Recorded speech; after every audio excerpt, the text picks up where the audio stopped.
Today, I will review with the what was she thinking perspective, highest to lowest 2025 movie by Spike Lee. This movie was directed by Spike Lee. It's got Denzel Washington. It's got Jeffrey Wright, ASAP Rocky. When I think about the themes of this movie, definitely money, power, class rank, right?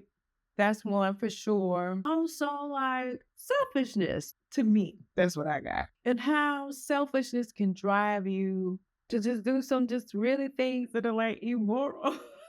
But it's all about you and kind of like your identity and this identity that you want to hang on to. So this movie is about a record mogul, King David, who started and pretty much still owns stacking hits records. He is in the middle of buying back the majority of his company when he gets word that his son has been kidnapped. It is found out that the kidnapper took the wrong person, and the kidnapper indeed took Jeffrey Wright's character's son. And Jeffrey Wright plays his driver. Took the wrong kid. Took the wrong kid.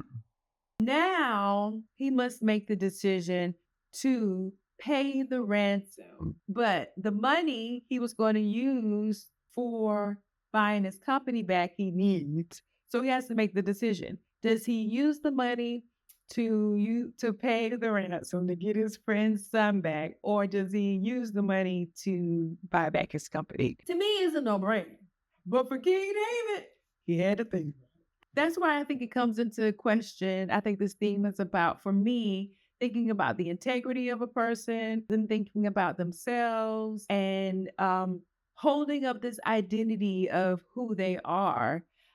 So that was what came out to me as I looked at King David's behavior in the movie. From a what was she thinking perspective, it wasn't much because the women didn't think much in this movie to me. There was like a police detective character who it was clear they even said she knows a lot about money, francs, how to convert them, how much they weigh. She knows facts. And she went to Spelman College. But there's not, to me, any women making any real decisions in the movie. The mother is where I had a little bit of an issue. Like, maybe it's the women I know. Because if any of the women I know, God forbid, if their sons, if somebody be like, hey, somebody kidnapped your son, and you got money, they gonna be like, okay, police, you're not doing enough. I'm handling it. She wasn't doing it. I'm moving around. Get out the way.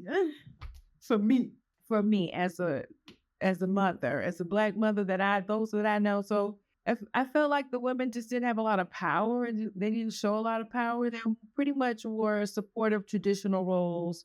So for that reason, and then he had this traditional, like the loop of the slow dramatic music in the background. And that for me throws me off some.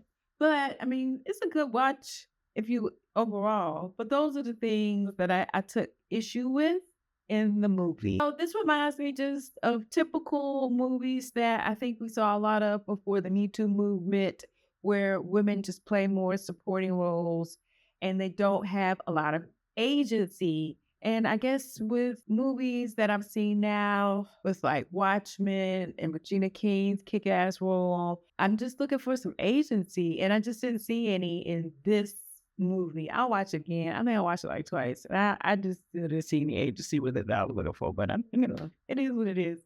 If you watch it, let me know what you think. If you have any other suggestions, let me know too. Have a good one.